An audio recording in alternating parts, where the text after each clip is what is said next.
아스널 팬들 실망시켜 1대1 놓친 손흥민, 챔스 실패 원흉으로 내몰려 최저 평점 호평. 결정적 기회를 놓친 손흥민은 유럽 축구연맹, 우에파, 챔피언스리그, UCL 진출 기회를 날린 역적으로 지목되고 있다. 토트넘 후스퍼는 15일 오전 4시 이하 한국 시간 영국 런던에 위치한 토트넘 후스퍼 스타디움에서 열린 2023에서 24시즌 프리미어리그 PL 34라운드 수년 경기에서 맨체스터 시티에 0에서 2로 패했다. 이로써 토트넘은 승점 63에 머물며 남은 1경기에서 이겨도 4위 아스톤 빌라 승점 68를 넘지 못해 UCL 진출에 실패했다. 손흥민은 최전방, 윙어 그 사이 역할을 맡았다. 엔젤 포스테코글루 감독은 최전방에 선수를 두지 않고 중원 숫자를 대폭 늘리는 초유의 전술을 가지고 왔다. 경기를 보면 미드필더에 4명의 선수가 있고 손흥민과 존스는 좌우에 위치했다. 라인을 내리고 수비를 하다 한쪽 측면에 공을 보내면 다른 측면에 있는 선수 한 명이 중앙으로 들어오거나 메디슨, 사르가 중앙으로 전진했다. 최전방에 나오면 부진했던 손흥민을 기억하며 최대한 측면 위주로 배치하고 중원 숫자를 늘려 흐름을 내주지 않은 뒤 역습을 하겠다는 생각이었다. 전반엔 잘 통했지만 계속 맨시티 수비에 막히고 후방에서 실수가 나오며 흔들렸다. 결국 엘링 홀란에게 실점을 했다. 토트넘은 데얀 쿨루셉스키, 지오반니 로셀소를 넣어 공격을 강화했다. 손흥민이 결정적 기회를 맞았다. 후반 40분 마누엘 아칸지 실수를 브레넌 존슨이 잡아냈고 이를 손흥민에게 줬다. 손흥민을 스테판 오르테가와 1대1 기회를 맞이했는데 선방에 막혀 좌절했다. 손흥민이 기회를 놓친 후 페널티킥을 허용했고 키커로 나선 혼란이 성공해 경기는 맨시티의 2에서 0 승리로 끝이 났다. 이날 손흥민은 유효 슈팅 2회, 드리블 성공 1회, 시도 5회, 빅찬스 미스 2회, 패스 성공률 92%, 시도 25회, 성공 23회, 크로스 성공 0회, 시도 1회, 그라운드 경합 승리 3회, 시도 9회, 공중볼 경합 시도 0회, 태클 2회 등을 기록했다. 축구 통계 매체 소파스코어는 손흥민에게 최저 평점인 5.9점을 줬다. 평가는 좋지 못했다. 영국 풋볼 런던은 손흥민은 넓은 공간을 커버했다. 이후 동점골을 넣을 수 있는 엄청난 기회를 잡았는데 오르테가에게 막혔다. 고했다. 이브닝 스탠다드는 손흥민은 더 많은 걸 보여줄 필요가 있었다. 좌측면에서 유일한 돌파구였는데 오르테가 선방에 슈팅이 막히는 등 모습을 보이며 아스널 팬들을 실망시켰다. 고했다. 이날 토트넘이 맨시티를 잡으면 아스널이 웃었다. 아스널, 맨시티는 우승 경쟁 중인데 맨시티가 이기면서 4연패 가능성이 높아졌고 아스널은 20년 만에 우승에 실패할 확률이 높아졌다. 이브닝 스탠다드, 평에 위와 같은 내용이 들어간 이유다. 또 영국 기브 미스포츠는 포스테코글루 감독은 손흥민에게 최전방이 아닌 윙어를 맡겼고 맨시티 수비에 혼란을 주긴 했다. 하지만 팀이 승점을 얻을 수 있는 눈부신 기회를 놓친 손흥민이다. 고 평가했다. 2. 토트넘 원정 첫 승, 패배 칭찬. 와 포스텍 명장이네. 앞으로 더 강해진다. 이날 패배로 토트넘은 1경기만 남은 상황서 승점 63을 기록하면서 4위 아스톤 빌라 승점 68와 점수 차이가 5점으로 벌어지면서 순위 역전의 가능성이 사라졌다. 결국 토트넘과 손흥민의 유럽 축구연맹, 우에파, 챔피언스리그, UCL 복귀는 다음 시즌을 기약하게 됐다. 이번 시즌 초반 엔지 포스테코글루 감독과 함께 리그 10경기서 8승 2무로 돌풍을 일으켰던 토트넘이지만 시즌 중반부터 힘이 급격하게 떨어졌다. 특히 지옥의 4연전 뉴캐슬 아스날 리버풀 첼시전서 모두 패배한 것이 결국 발목을 잡았다. 반면 맨시티는 1경기 남겨둔 시점에서 승점 88을 마크하면서 2위 아스날 승점 86과 점수 차이를 2점으로 벌렸다. 단 1경기만 남겨둔 시점이기에 맨시티는 잔여 웨스트햄과 홈 경기만 승리하면 자력으로 리그 우승을 확정할 수 있다. 이날 토트넘은 예상과 달리 변칙 전술을 통해 맨시티와 대등한 싸움을 펼쳤다. 제로톱으로 4에서 2-2에서 2로 나서면서 상대를 거칠게 몰아쳤다. 단 결정력이 아쉬웠다. 에데르송의 선방에 계속 기회를 내주면서 전반전 수많은 기회를 살리지 못했다. 밀리던 맨시티지만 혼란이 펄펄 날았다. 후반 6분 더 브라이너가 찌른 것을 혼란이 잡아 다이렉트로 슈팅으로 연결하면서 선제골로 이어졌다. 슈팅이 쉽지 않은 각도였으나 잡아서 정확하게 때리면서 왜 PL 최고의 골잡이로 보여주는지를 보여줬다. 실제로 이날 경기서 토트넘은 경기 내용에서는 맨시티에 전혀 밀리지 않았다. 오히려 앞선 면도 있었다. 토트넘은 점유율 53%, 맨시티가 47%로 오히려 더 점유율서 앞섰다.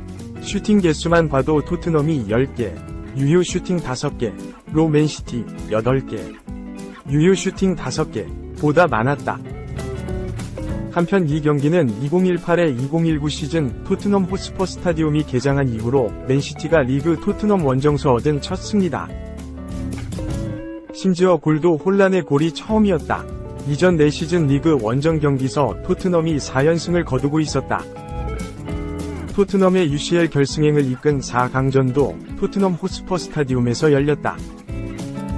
그리고 처음으로 신구장서 리그 경기를 가진 2019-2020 시즌도 토트넘이 홈경기 2에서 0 승리, 2020-2021 시즌도 2에서 0 승리, 2021-2022 시즌도 1에서 0 승리, 2022-2023 시즌도 1에서 0 승리였다. 오죽하면 펩 과르디올라 감독이 UCL 우승을 차지하고 나서 이제 다음 미션은 토트넘 원정서 승리를 거두는 것이라고 농담을 할 정도. 과르디올라 감독은 실제로 혼란의 쐐기골이 나오자 포효하면서 유독 승리를 기뻐하기도 했다. 맨시티는 이번 시즌 FA컵서 손흥민 없는 토트넘 원정서 1에서 0으로 승리한 데 이어 써니는 토트넘 상대로도 승리하면서 또 하나의 징크스를 극복했다. 또한 또 점수 차이를 벌리면서 전무후무한 FL 리그 4연패를 향해 다가섰다. 한편 경기 자체는 고전했던 과르디올라 감독은 상대 포스테코글루 감독을 칭찬했다. 그는 토트넘은 아마 포스테코글루 감독과 함께한다면 미래에 믿을 수 없을 정도로 강해질 것이다 라면서 우리는 다행히도 이기면서 스스로 운명을 결정할 수 있는 기회를 얻었다고 평가했다. 토트넘에 대해 과르디올라 감독은 피지컬이 강하고 강렬하고 조직적인 팀이다. 심지어 공이 있든 없든 탁월한 팀이다. 우리는 상대하기 어려울 것이라고 예상했다. 실제로 어려웠지만 우리들의 골키퍼 덕에 승리할 수 있었다. 거기에 선수들 결정력이 도와줬다. 고 칭찬했다. 3. TV를 발로 찼을 것. 손흥민 득점포 실패에 캐러거 불만 폭발. 토트넘은 15일 이하 한국 시간 영국 런던 토트넘 호스퍼 스타디움에서 열린 2023에서 2024 시즌 프리미어리그 34라운드 순영 경기에서 맨시티에 0에서 2로 패했다. 올 시즌 정규리그 한 경기만을 남겨둔 가운데 5위 토트넘, 승점 63점은 다음 시즌 유럽 축구연맹, 우에파 챔피언스리그, UCL, 진출 마지노선인 4위 아스톤 빌라, 승점 68점와의 승점차가 5점으로 벌어져 톱4 진입이 불발됐다. 반면 토트넘을 이긴 맨시티는 아스날, 승점 86점을 끌어내리고 선두, 승점 88점로 올라섰다. 오는 주말 최종 38라운드만을 남겨둔 가운데 맨시티가 마지막 경기에서 9위 웨스트햄 유나이티드에 승리하면 자력으로 리그 사상 첫 4연패를 달성한다. 2위 아스날은 15위 에버튼을 꺾은 뒤 같은 시간 맨시티가 웨스트햄과 비기거나 패하길 바라야 한다. 토트넘의 패배에 북런던 라이벌인 아스날 팬들이 분노하고 있다. 후반 막판 손흥민이 득점 기회를 놓친 것에 참지 못하는 중. 토트넘은 압박을 통해 맨시티 수비의 실수를 유도했고 손흥민이 빠르게 치고 들어가 1대1 기회를 잡았다. 하지만 손흥민의 오른발 슈팅은 앞서 주전 골키퍼 에데르송의 부상으로 교체 투입된 슈테판 오르테가의 오른발에 막혀 좌절됐다. 그동안 맨시티를 상대로 8골 -4 도움을 기록해 맨시티 킬러로 잘 알려졌던 손흥민의 득점 실패에 무너지고 말았다. 결국 토트넘이 맨시티를 잡지 못하자 우승 레이스에서 뒤처진 아스널 팬들이 분노를 쏟아냈다.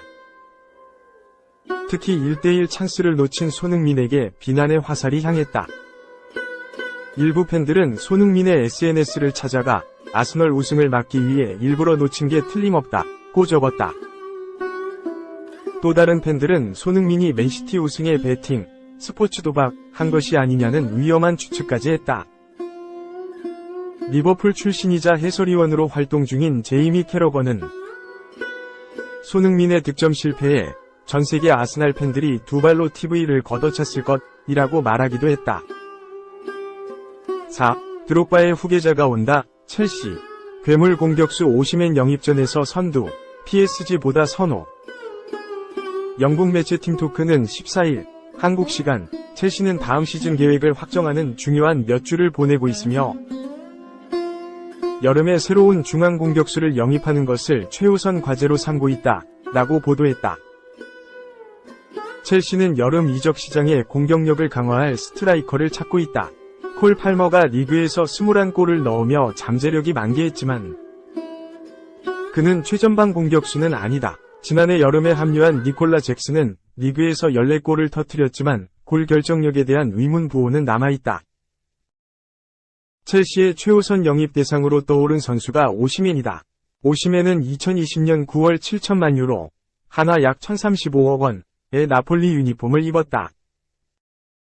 그는 2020-21 시즌 리그 24경기 10골 3도움, 2021-22 시즌 27경기 14골 5도움이라는 성적을 남겼다. 오시멘은 지난 시즌 기량이 만개했다. 그는 2022-23 시즌 리그 32경기 26골로 세리에 A 득점왕을 차지했다.